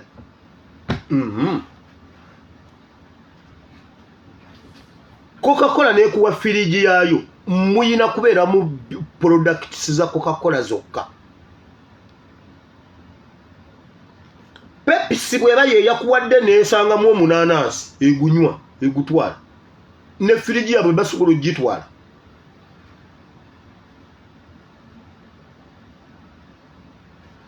bw'obeera brand ambassador wa Yesu waliwo by'oyina okweteekerateekera ojja kwavuwazibwa ku lw'abalala ne Yesu ebyo ebigere yabiyitamu yagamba bw'ati gwe wenna wira nga yagala okungoberera suula byonna by'okola ongoberere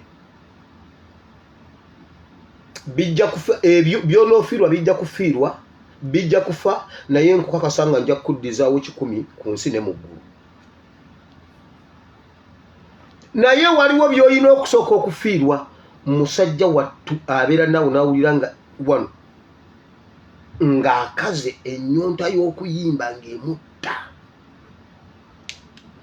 naye amaaso gonna gali kuye ali ku mulongooti waggulu ne gy'atabeera palamenti kuye kwetuukira mu makooti kuye kwe batuukira amawulire kuye kwe batuukira naye byonna nga tewaliyo ggulire eddungi n'eriri mwogerwako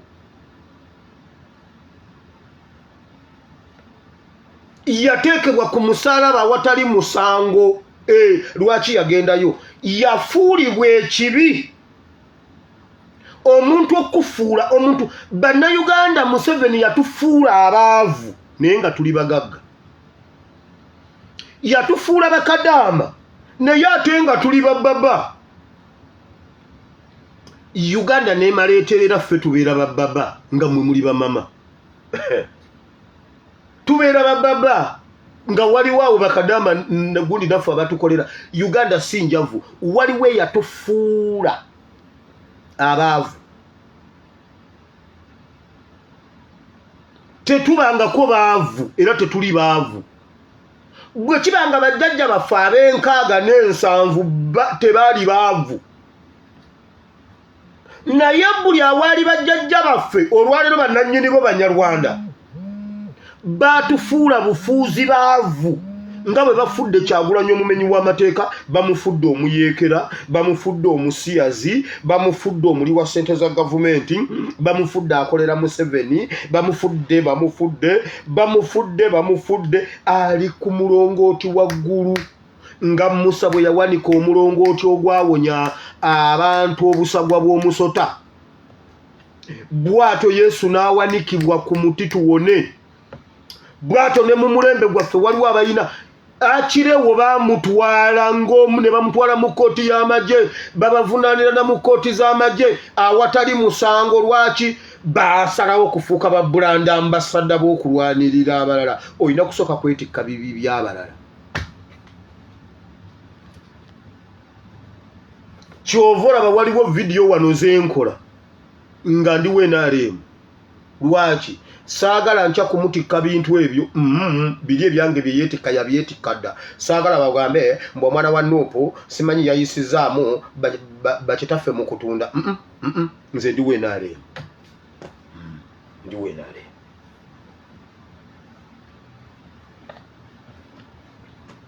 ebirala yabyetikka naye ekyo kyakindekere bagende bamutuuza agambe naye bannange omwana wo n'alyoka ajja najja avuma bakitaffe omanyi bw'obabuulira amazima omwana bamuyita Madubala ebigambo bye yayogera mazima wana amazima omuntu obeera omuvumi nkugambye abaana bangambye Museveni yagambye abaana ba SFC buli omu abeera embega wa munne bateeka okumubuulira ani ampa amawulire ani yaŋŋambye nti yapama mu mpale bonna ababadde waawo yababuuziza ani yagambye omwana nti napama mu mpale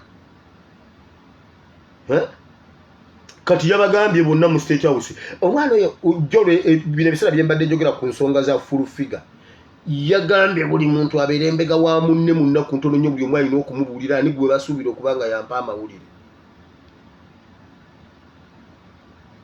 Museveni nakubuuza olina kampuni ekola pampa n'oŋŋamba nedda pampa zo gy'ozijja omanyiiyo omanyi ekizirimu. Oyina kampani ekola ebintu by'okozesa Uganda tulina kampani ezikola ebintu ebikwetoloddawo oyina essimu oyina kampani essimu gy'okozesa wagikolera Uganda nti omanyi software waayo yonna.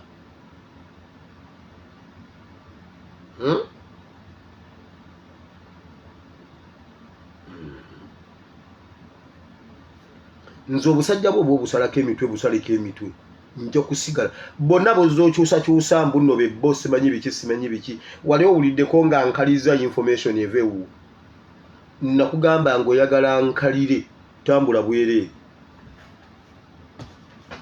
awo ojja kuba omumaze. Wulira bw'oba osazeewo okufuuka brand ambassador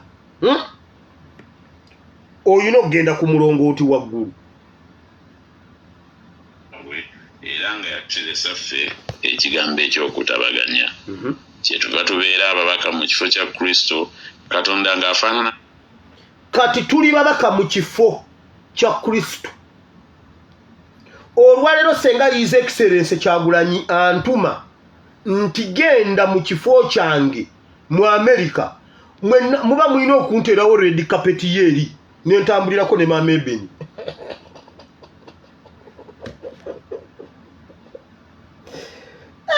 Na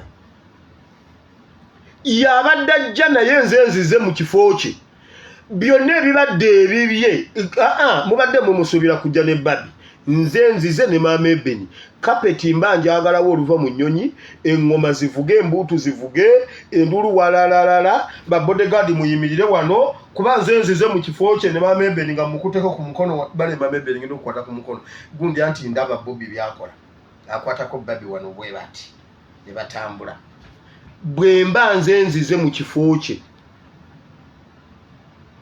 ate ne Museveni senga ntuma mu kifo kye nti genda oteme ettooke bwe nditandika ku ssaawa 2 zigenda okuwera 9 ez'akawungeezi nga ndirindigudde ekigo ku ttaka kubanga nkola bya Museveni byakola.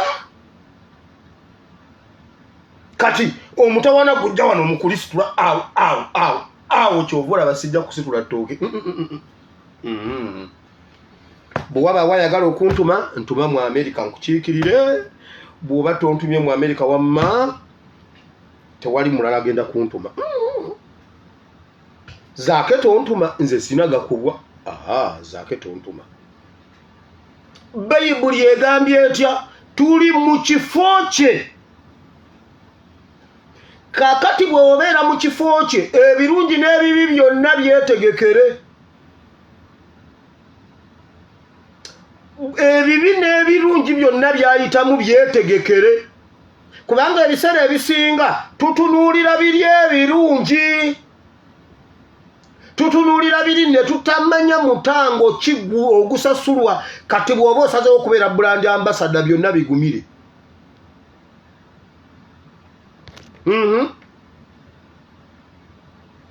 nga abegayirira mu ffe tubeegayirira mu kifo kya Kristo mutabagane ne Katonda atamanya kibi yamufuula ekibi ku lwaffe ffe tulyoke tufuuke obutuukirivu bwa Katonda mu ye. Kati bw'oba oyagala okubeera bw'oba togumira kukuwaayiriza tojja kusobola kye bayita okufuulibwa ekibi ku lw'abalala. Omugambo guli mu comment section kye mugamba omugambo guli wano.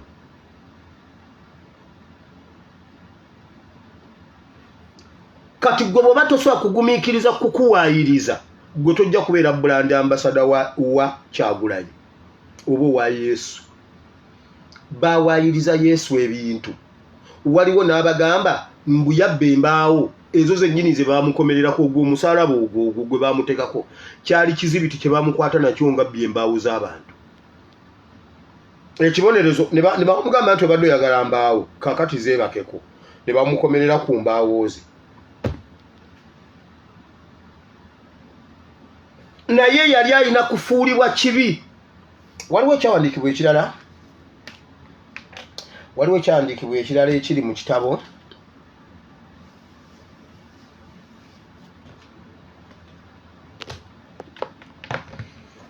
Yokaana 12. Yokaana 12 okuva ku lunyiriri.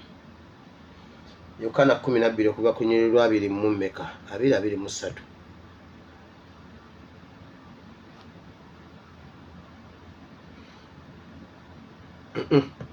Tengenze mbakolinso.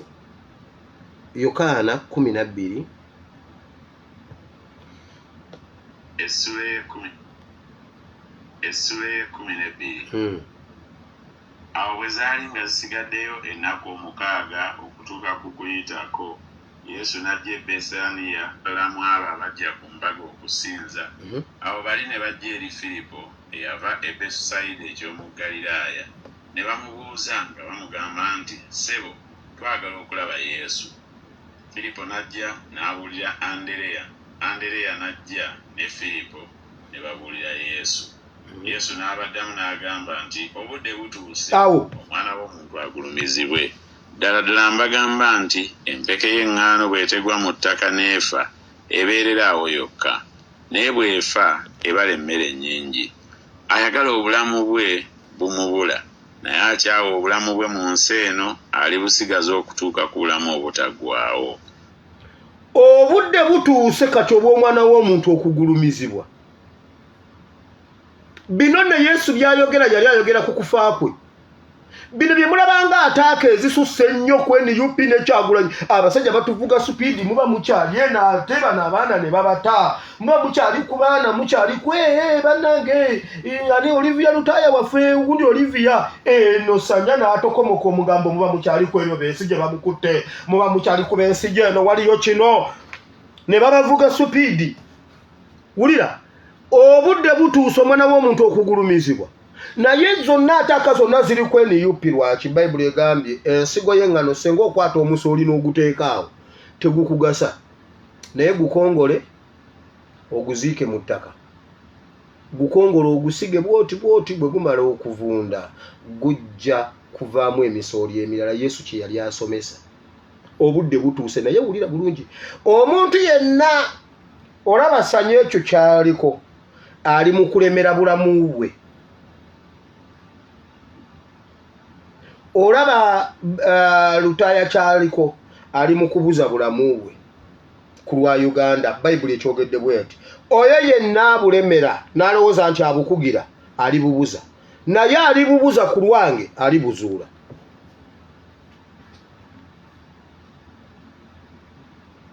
Omuntu yenna eyeewaayo ku lwa Katonda oba ojja kuzuula byonna byonoonya. Wabula gwe abiremera omuntu yenna awaddeyo ebibye ku lwa Uganda obulamu bwe n'arisikinga. Waliwo abarisikinze famire zaabwe, waliwo abarisikinze buli kimu nga kiri ng'essawa zino wamazaawo tolina nawe osula kituufu, byonna ku lwa Uganda bijja kudda. Waliwo ababikugidde ababiina abatulaga nga ababiina. Obudde bujja kukyanga tebabirina, teeka waaga kubanga obudde butuuse. Wulira Omuntu bw'ampeereza angobererenga, nange gye ndi eyo muweereza wange naye gy'anaabanga. Omuntu bw'ampeereza kitange alimussaamu ekitiibwa. Kaakano omwoyo gwange gweraliikirira. Yesu bwe yagumira byonna, tewaliyo nsi etamumanyi, tewaliyo gye batamwogerako. Bw'amala okugumira byonna Yesu, tewali kitabo n'ebitabo ebiwakana bimwogerako nti nno. Tuyinza okuba nga tulina gundi ey'enjawulo mu Qur'ani oba mu basiraamu n'abakristo, naye n'abayisiraamu bamulina. n'abayisiraamu bamulina. Waliwo abasajja abamu ababeera ku TV bagiyita TV kye y'abasiraamu baleeta omutwe ne bagamba kati katusooke tubannyonnyola ekikwatagana ku Isa ayitibwa Yesu musiraamu katumale okubannyonnyola era abalokole tubajjeko Isa waffe tumukomyewo eno. Omusajja n'annyonnyola jjajja wa Mariyamu taata wa Mariyamu. Omuvubuka oli yannyonnyola ebintu bingi nga kyalwana asooka ajjeyo Isa amukomyewo mu Buyisiraamu. Ebyo byonna biva ku ky'okumulwanira ayina bye yagumira bye yayitamu. Kati gwe wulira eloosi zijja kubaawo olabe nga akola loosi naye Yesu yatusuubiza okutuddiza 100 ku 100 mu nsi ne mu ggulu. Wulira gwe ebigambo bino nga mmaliriza. Era njogere ntya kitange ndokola okunziya mu kiseera kino naye kye nava ntuuka mu kiseera kino kitange gulumiza erinnya lyo. Awo eddoboozi ne liva mu ggulu. Owulidde akaseera ako n'agamba omutima gwange gweraliikiridde akaseera kendimu nga ne gw'obadde osuubira naye aleese obujulizi nti gw'obalyamu ssente. Yagambye Kyagulanyi bwe baatusiba teyaddamu kulabikako n'atuddukako n'agenda tetwaddamu mulabako. Bwe yayogedde n'ayogera n'agamba Kyagulanyi yajja n'agamba buuka okwate guti mu bulago nze eno nfune ssente. Kyagulanyi yangamba ngende neeyokye era nange nengenda neeyokye byonna. Kati bambi nkubamu akafaananyi nga Kyagulanyi atuuse wali kuba ye brand ambassador wa Yesu. Kati oyo kitaffe mu Katonda abala bonna bakitaffe mu kutunda. Mpulira akaseera ko Yesu ke yagamba nti omutima gwange gweraliikiridde. Mpulira obulumi omutima gwange gweraliikiridde olw'akaseera kano. Naye ebyo bwabyogera n'agamba eddoboozi ne likola ki? Naligulumiza era ndirigulumiza nate.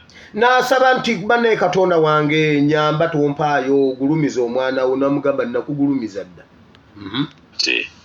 Awo ekibiina ekyali kiyimiridde endi eyo omuweereza wange naye gy'anaabanga. Omuntu bw'ampeereza kitange alimussaamu ekitiibwa. Kaakano omwoyo gwange gweraliikiridde era njogere ntya kitange. Kasooke nindekaawo. His Excellency Kyagulanyi erinnya lye kye livudde liyitamu okusinga amannya g'abantu bonna mu Uganda ne be yasanga n'ebitiibwa ne baba nga tebakyaliwo. Do you know why? Brand ambassador wa Yesu. N'erinnya lye Yesu Katonda yennyini ye yaligulumiza kati. Lijja n'abalwadde ku bitanda ne badduka emisinde ababadde ku macupa.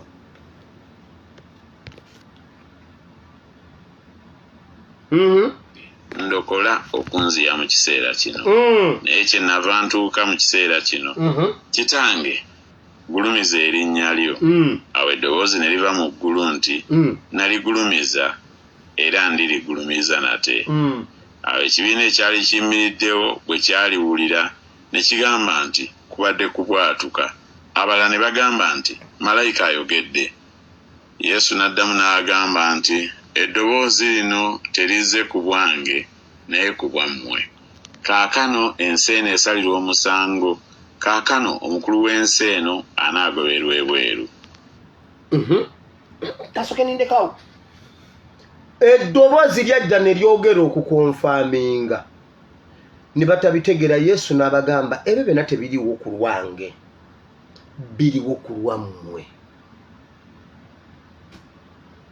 Byonna nga bwe mubiraba byayitamu n'ebiriwo ne bye muyitamu byonna biriwo ku lwaffe. Lwaki? Kubanga oyo abadde yeefuula omukulu w'ensi eyo agenda kugoberwa wabweru. Bannaye waliwo olumu lw'osoma Bayibuli n'ogamba Mukama kale ate kino kyo. Nange bwe ndiwanikibwa naye kye nava ntuuka mu kiseera kino kitange gulumiza erinnya lyo. Awo eddoboozi ne liva mu ggulu nti naligulumiza era ndirigulumiza nate. Awo ekibiina ekyali kiyimiriddewo bwe kyaliwulira ne kigamba nti kubadde kubwatuka.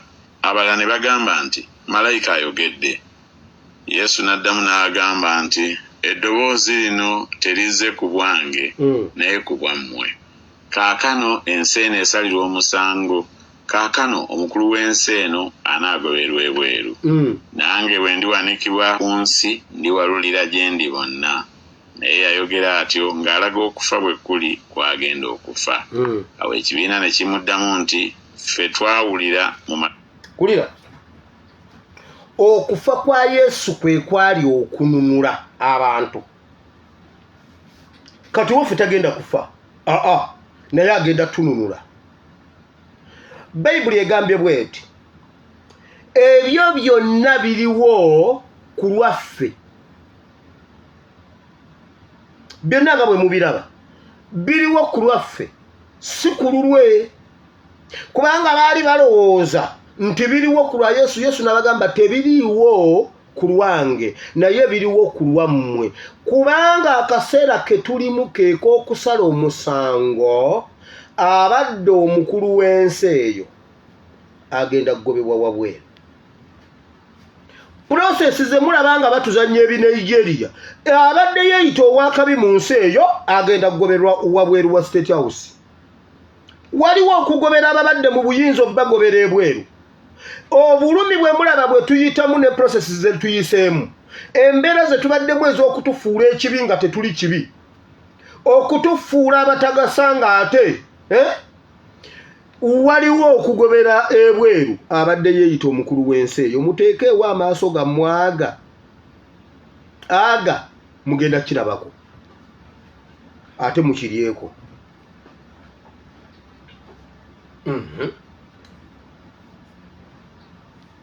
Mugenda kukirabako ate mukiryeko. Waliwo abeeyise abakulu b'ensi eyo, naye process gye tulimu eyo ey'obulumi obwasooka Yesu bwe yawulira n'agamba akaseera kano ke ndimu. Naye Bayibuli egambye bweti okusala omusango kwe kuno kwe tulimu. Waliwo agenda okugoberwa ebweru ng'aggyibwa munda w'abadde agoberwa ebweru. Mugumire ekyo kye tuyitamu. Bajja tuyita byonna bagamba tuli jobless, tetulina bye tukola, ensi yatulema, tuli babbi, tetwasoma. Simanyi duli nawulirako oli omulalu w'e Makindye nga ali mu kujerega Dogo Nation mbw'ayambala obujiini obwogumu ebbiri ne Kampala tebakyabwambala, mbw'ali Southern Sudan. Oyinza okubeera ng'oli mu nsi ndala bo ne bakuteeka walala. Lwaki? Tulina okumala okufuulibwa ekibi newankubadde tetuli kibi. Kati kye muba mukola temuyingira mu buwaayiro bwammwe buli bwe mutera okugendamu. Ate nze bwe banjogerako ekintu nga nkikolera ddala, era obadde okikola. Bwe bakikwogerako tokikola, obudde bujja kutuuka kitegeerekeke nti baakuteekako ekibi nga towali kibi. Kkiriza okuwanikibwa ku mulongooti, kkiriza okuwanikibwa ku lw'abalala, kkiriza okwavuwazibwa ku lw'abalala, kkiriza okusiruwalizibwa ku lw'abalala, kubanga ofuuse brand ambassador ow'ekyo. Beera brand ambassador, ogenda kulaba gye bigenda okuggwekerera. Ky'oba okola tambulira mu butukuvu n'obutuukirivu bwe kuba kulwanirira Uganda. Bw'oba oli wano ng'oyina platform nnene, waliyo omuntu ali obubi ayagala obuyambi, please tewali nsonga lwaki omugamba nti leeta emitwalo 2 nkuyisizeewo info. Wabaawo omuntu gwe nali nkyogeddeko, gwe nali nkigambye, weewaawo kuba essimu okyogere nti wire wanzijako omutwalo. Weewaawo. Naye waliyo mbu waliyo abakikola ng'oli okuyisaawo information yanyigirizibwa osooka teekako 5 10. Gwe weddeko. Okimanyi nze tebaba kuba bawagizi bange abagoberezi bano abangoberera wano nga ku Facebook ne ku YouTube. Nze saatandika nebya YouTube nali sibimanyi. Naggulawo YouTube kuteekayo information yange nga nebya sente sibyendiko. Abantu ng'oluva ne bangamba wire YouTube yeekuze, wire bangamba ne bangamba emyezi ng'egi era ze nagenda okutandika okugira YouTube nga yakula dda nga sibimanyi nga nze ntaddeyo content just kubeerayo butayonooneka. Bwe tuba twasazeewo okulwanirira Uganda nga tuli ba brand ambassador ba Yesu, ba brand ambassador b'okununula, tununule eggwanga Uganda. Bayibuli egamba ye yennyini yali tuddizaawo 10 mu bulamu buno n'obugenda okujja. Mukama abawe omukisa. His Excellency Kyagulanyi tukusabidde, beerayo ku mulongooti bakubambe, beerayo bakubambe, beerayo bakugalike, beerayo bakukole byonna, kubanga wasalawo okubeera brand ambassador. Byonna Mukama ajja kuyisaawo. Mmanyi Bayibuli egambye Yesu yatuuka n'awulira akaseera kaalimu n'agamba akaseera kano. Naye Mukama akuwa ekisa, ojja kayitamu era ojja kununulwa, ojja kutununula mu linnya lya Yesu. Waliwo we tujja okutuula olunaku lumu nga oli mu kuwa State of the Nation address. President azze okugulawo budget nga asaze omunnyo, asaze amafuta, asaze sukaali, asaze entambula, ataddewo baasi za gavumenti, otambulira ku nusu 10 okuva e Kampala paka Buwama, waliwo eva e Buwama n'egenda e Bunjakko, bannange tugenda okunyumirwa. Otambulira nusu 8 okugenda e Mbalala, otambulira mutwalo okugenda e Kisoro, kubanga bya gavumenti president yabizizzaawo naye mmwe omusaaga. Kati bwe byogera bwe bitonga mugale bane omwana yalemera okuloota nga atambula, omwana aloota ayogera. Wamma webale Katonda wa Ibulayimu ne Isaka ne Yakobo, tukobaza olunaku olwaleero Mukama, twebaziza olw'ekigambo kye kitukuvu. Webale okutubeererawo Mukama nga tulemereddwa, webale okutubeererawo nga tukooye, webale okutubeererawo nga tetukyasobola. Obadde mwesigwa Mukama, ekitiibwa n'ettendo tubikuddiza. Mukama tuwe ekisa okuyitawaawo wetuyita, obulumi bungi.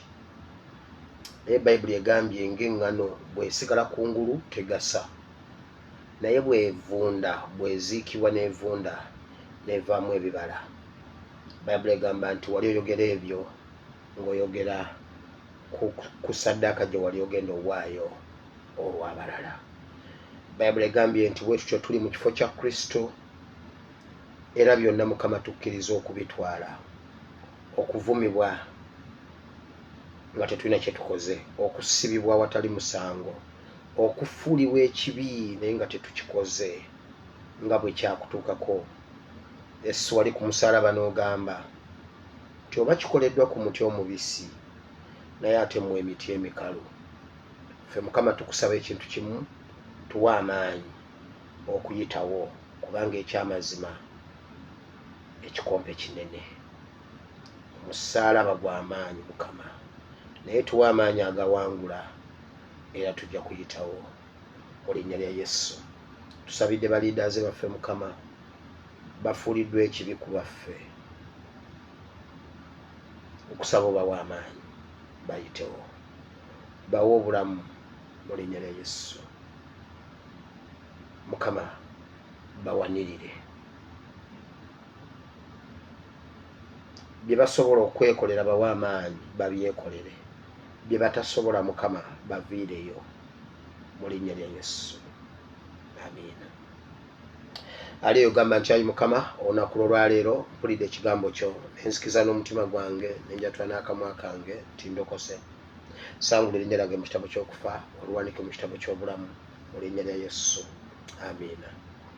Ekisa kya Mukama waffe Yesu Kristo n'okwagala ko ayi Katonda n'okusa kimu kw'Omwoyo Omutukuvu tusaba bibe naffe ffenna n'eri abooluganda bonna, bireme okutubaako emirembe ekitaggwaawo. Amiina. Mukama abawe omukisa, Mukama abanjagalire, mwagale ennyo Mukama, mutambule mu butukuvu n'obutuukirivu.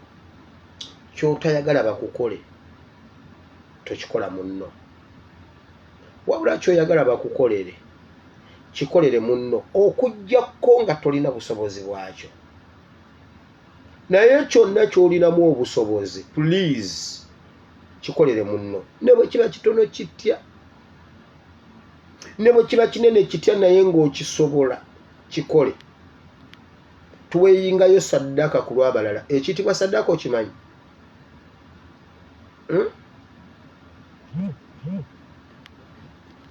Wali weebuuzizzaako lwaki Abayisiraamu abo batuuka ku lunaku lwa Idi Aduha omusajja n'akwata obukadde bwe 5 n'abugulamu ente n'aziwa omuzikiti gw'Egindi? Wali okigenderedde ekintu ekyo? N'akwata ente n'agula ente za miliyoni 5-6 n'aziweereza abasibe b'Egindi. Ekyo kye bayita ssaddaaka. Kyovula abo abasajja eyo ennono baagitegeera, Yesu tebannamutegeera, naye eyo ennono baagikwata, ate ffe eyo ennono yatulema. Ekyo ekyama Abasiraamu baakikwata, kyova olaba ebibya byabwe tebikaliza. Bwe bayingira ekisiibo n'Abakristaayo ogenda okulira ng'obwavu bubaluma, kyokka bo nga tebaasiibye. Do you know why? Bayina ekyama kye baazuula. Ky'oyagala bakukolere sooka okikolere munno. You will thank me later. Mukama bawa omukisa. Tumaze okusaba. Nsigadde ndi muweereza wammwe enkya ASP ajja kubeerawo. Mubeere bulungi. Mulaba.